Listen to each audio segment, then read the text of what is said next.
রাজ্যের সর্বস্তরের কংগ্রেস কর্মীদের ঐক্যবদ্ধ মজবুত শক্তিশালী সংগঠনের উদ্যানে প্রদেশ সভাপতি হিসাবে আমার উপর যে গুরু দায়িত্ব অর্পণ করা হয়েছে, এই দায়িত্ব পালনে আজকে বিভিন্ন জেলার কর্মীদের সহযোগিতা সমর্থন দিয়ে আমি এই সারা রাজ্যে ঘুরে বেড়ানো আমার যে শিডিউল, এই শিডিউল মোতাবেক আজকে এখান থেকে এটা শুরু হচ্ছে।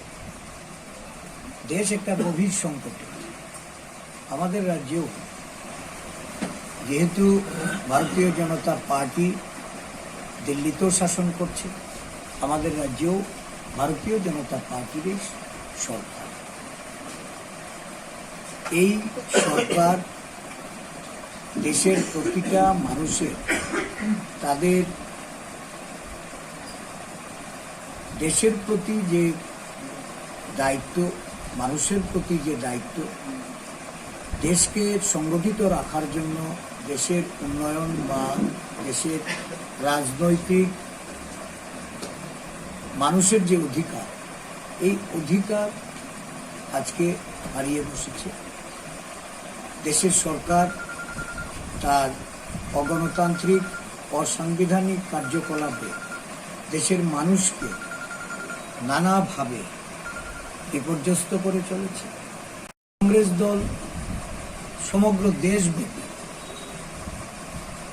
একটা নতুন ভাবধারা গণজাগরণ তৈরি করার জন্য আমাদের সর্বভারতীয় নেতৃত্ব রাহুল গান্ধীজির নেতৃত্বে, আমাদের সর্বভারতীয় সভাপতি মল্লিকার্জুন খার্গেজি ওনার সভাপতিত্বে এই যে দেশ জুড়ে মানুষের সতর্ক করা, মানুষকে জাগরিত করা, মানুষের মধ্যে জাতীয় কংগ্রেসকে তার আদর্শকে তুলে ধরা যে কাজ শুরু করেছেন, সেই কাজ আমাদের রাজ্যেও আমরা সারা গণতন্ত্রপ্রিয় মানুষের কাছে এটাকে ছড়িয়ে দিতে চাইছি।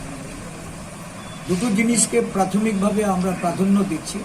এক হলো দলীয় সংহতি, প্রদেশ স্তর থেকে শুরু করে একেবারে বুথ স্তর অবধি দলকে ঢেলে সাজানো এবং দলের মধ্যে সমন্বয় তৈরি করে বিভিন্ন শাখা সংগঠনকে সঙ্গে নিয়ে ত্রিপুরা প্রদেশ কংগ্রেসে শক্তিশালী করা। দ্বিতীয়ত, দলের মধ্যে শৃঙ্খলা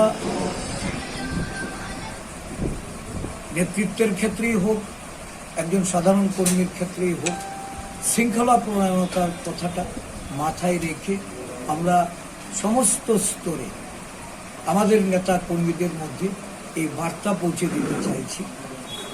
রাজনৈতিক, সামাজিক বিভিন্ন বিষয় নিয়ে এই রাজ্যের জনগণের মধ্যে যে ক্ষোভ, বর্তমান শাসক তাদের প্রতিনিয়ত এই রাজ্যের মানুষকে যেভাবে তারা বঞ্চিত করে, অত্যাচারিত করে, নির্যাতন করে চলেছে, তার বিরুদ্ধে লড়াইয়ে অবতীর্ণ হওয়ার জন্য, আন্দোলন গড়ে তুলে মানুষকে মুক্তি দেওয়ার জন্য জাতীয় কংগ্রেস দল ত্রিপুরাকে যেভাবে তারা গুরুত্ব দিয়ে ত্রিপুরার নেতৃত্বের প্রতি তাদের যে নতুন যে নির্দেশনা, এই নির্দেশনাকে কিভাবে কার্যকর করা যায় আমরা এগোতে চাইছি। আমি আশা করি এই জেলার, এটা সবাই জানে যে এই জেলাতে বিভিন্ন সময়, বিভিন্ন ক্রাইসিসের সময়ে বলুন, বিভিন্ন প্রয়োজনে এই জেলার নেতৃবৃন্দরা রাজ্য কংগ্রেসকে শক্তিশালী করার ক্ষেত্রে তারা একটা গুরুত্বপূর্ণ ভূমিকায় ছিল।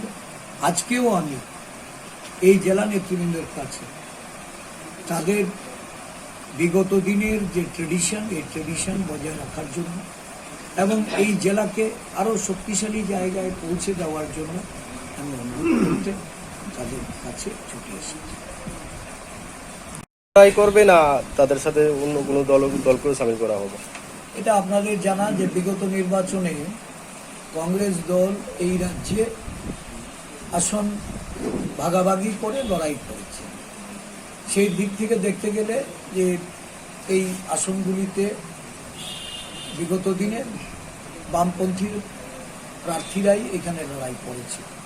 সর্বভারতীয় ক্ষেত্রে কংগ্রেস নেতৃত্ব দিয়ে একটা জোট তৈরি করেছে, যেই জোটে বামপন্থীরাও সামিল, এবং সেখানে ইন্ডিয়া জোট আজকে সারা দেশব্যাপী কাজ করছে।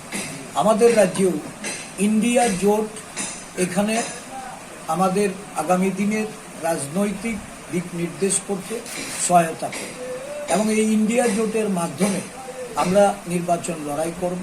নির্বাচন ঘোষণা হোক, আপনারা সব কিছু পরিষ্কারভাবে জেনে নেবেন।